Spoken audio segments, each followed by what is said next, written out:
இந்த பதிவு வந்து யாருக்குன்னா லவ்னு ஒன்று பண்ணுறவங்களுக்கு, அதுலேயும் குறிப்பாக லவ் பண்ணுற பொம்பளை பிள்ளைக்கு. நீங்கள் ஒரு ஆளை தேர்ந்தெடுத்து லவ் பண்ணிடுறீங்க, அது உங்கள் வீட்டுக்கு தெரிஞ்சிருது. கடைசியில் உங்கள் லவ்வுக்கு ஓகே சொல்லாமல் சொந்த பந்தத்தில் ஒரு பையனை பார்த்தியும் கட்டி வைக்கணும்னு உங்களை வற்புறுத்தி ஒத்துக்கிற வச்சிடுறாங்க. நீங்களும் ஒத்துக்கிற மாதிரி நடிச்சிடுறீங்க. அப்போ அவங்களும் பத்திரிக்கை அடித்து ஊர் வழக்கத்தெல்லாம் கொடுத்து எல்லாருக்கும் தெரியப்படுத்துகிறாங்க. உங்களை பெத்த பாவத்துக்கு அவங்க அசிங்கப்படலாம், இது நியாயம். அப்போ உங்களை கட்டிக்கிற வந்த குடும்பம் அசிங்கப்படணும். அவங்களும் பத்திரிக்கை அடித்து ஊர் உலகத்தெல்லாம் கொடுத்து சொந்த பந்தத்துக்கெல்லாம் தெரியப்படுத்தி அவங்க ஃப்ரெண்ட்ஸ் எல்லாம் பேனரை வச்சு அது இந்த நாடே பாருன்னு கொண்டாடுறாங்க. கடைசியில் மனவரையில் உட்கார நேரத்தில் நீங்கள் லவ் பண்ணுற ஆளை கூட்டு ஓடி போயிடுறீங்க.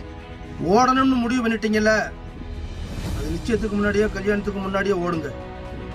இன்னொரு குடும்பத்தை காயப்படுத்திட்டு ஓடாதீங்க. அவங்க காயம் உங்களை காலத்துக்கும் காயப்படுத்திக்கிட்டே இருக்கும்.